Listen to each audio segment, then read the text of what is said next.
Hello there, today we are going to see how to make your website coming soon. Go to plugin, add plugin and type coming soon. This will come up, minimum coming soon, activate it. And then you will go maintenance mode, settings, maintenance mode.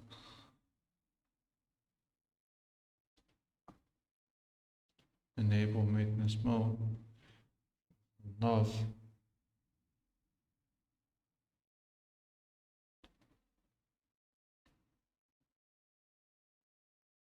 Yeah, save changes, preview.